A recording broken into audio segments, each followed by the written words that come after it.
révolution bolchevique en 1917, bon, qui va déterminer une grande partie de l'histoire humaine. Et le fait que des tas de gens y ont cru, c'est ce qui avait tellement intéressé François Furet, comment les gens peuvent croire, alors ce qu'il a appelé lui à une illusion. On retrouve d'ailleurs un peu cette dimension ici. Et dans le cas du météorologue, c'est la machine totalitaire qui s'abat sur un homme et le broie. Et la grande interrogation que tu te poses, c'est mais jusqu'à quel moment, alors qu'il va mourir, il se rend compte que c'est le communisme qui l'écrase, parce que cet homme essaie de se sauver en écrivant en permanence à Staline en disant qu'il est innocent, en essayant de sauver, pas sauver sa peau d'ailleurs, pour démontrer pour essayer de montrer que c'est une erreur en quelque sorte, puisqu'il croit que c'est. Donc la grande interrogation, c'est quand est-ce que sa croyance s'effondre alors qu'il va être fusillé. Tu as toujours cette idée que le communisme est une des grandes réalités du XXe siècle. Oui, une des grandes réalités, ça c'est incontestable. Oui. Enfin, des grandes, oui, un des deux grands abîmes du XXe siècle, mais à la différence de votre abîme, quand même,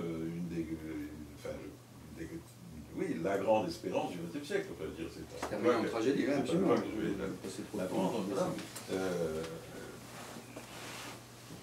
dis à un moment, je ne sais pas quoi, c'est la dernière grande, c'est la seule grande épopée. Oui, dans le météorologue, la seule ouais. grande épopée des temps modernes, et je crois que c'est absolument... C'est la fin du récit, d'ailleurs. Oui, c'est absolument, enfin, on ne peut pas le contester. Il y a des millions, des dizaines de millions de gens qui n'étaient pas des bureaucrates, qui n'étaient pas des tortionnaires, qui n'étaient pas des bourreaux, sur la terre entière, en Amérique du Sud, en Europe, en Asie, etc., qui ont cru, en effet, que le monde pouvait changer de base, et qui ont cru, comme nous dit Gide, là, je cite, que l'utopie était enfin réalisée, etc. Bon.